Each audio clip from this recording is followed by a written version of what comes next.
मुळातच आपण ज्या क्रायटेरियामध्ये बसायचो, जर तुम्ही अभ्यास केला तर आपल्याला त्या क्रायटेरियामध्ये फक्त 15,000 ते 17,000 रुपये मिळायचे. पहिल्यांदा कोकणाला 22,000 रुपये मिळाले पर हेक्टर. ही फक्त विम्याची रक्कम जी वाढवण्यात आली आहे ती रक्कम आहे. साहेबांचं भाषण जर आपण व्यवस्थित ऐकलं असेल, सन्मान्य फडणवीस साहेबांचं, अजून काय मदत ते जाहीर करणार आहेत, पण ते मापदंड काय आहेत, जिल्हा प्रशासनाकडून वरती त्यांना जी काही इन्फॉर्मेशन जाते, माहिती जाते, त्या आधारावर पुढची मदत ते जाहीर करणार आहे.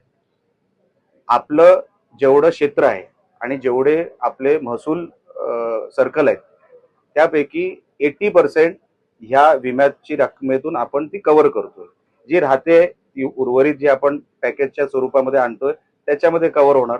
राजू शेट्टी साहेबांना ह्याच्यामधला कुठला विषय कळला नसेल तर मी लिहून पाठवतो त्यांना, किंवा मी त्यांच्याशी फोनवर बोलतो.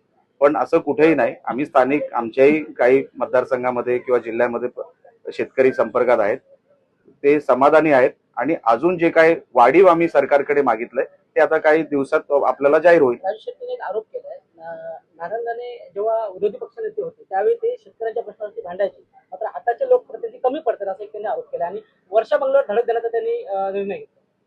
ते काय करतील ते त्यांना माहीत. मी काय त्यांच्या भानगडीत पडत नाही.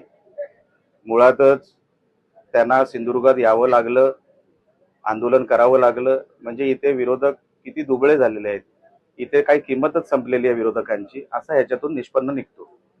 सिंधुदुर्गात आता विरोधकांना काही किंमत नाही ह्याचाच अर्थ होतो तो. आता राजू शेट्टी ह्याच्यावरती काय स्टँड घेत आहेत हे त्यांना माहीत. मी त्यांच्या स्टँडवर मी काय बोलू इच्छित नाही. ते जेव्हा करतील, काय बोलतील, त्याच्यावरती बघू ते काय करतायत ते. पण जे ते सांगतायत ते खोटं आहे. जी मदत मिळालेली आहे ती आम्ही तुम्हाला ऑन पेपर दाखवू शकतो, किती पैसे मिळाले तुम्हाला शेतकऱ्यांच्या अकाउंटमध्ये दाखवू शकतो. आता त्याच्या पलीकडे त्यांना वाटतं की हे अमुकच रक्कम मिळाली पाहिजे, तर त्यांनी तशी जाहीर करावी की तुम्हाला कुठली अमुक रक्कम तुम्हाला हवी आणि कुठल्या हेड खाली हवी आहे, हे जाहीर करावं आंदोलन करण्यापेक्षा.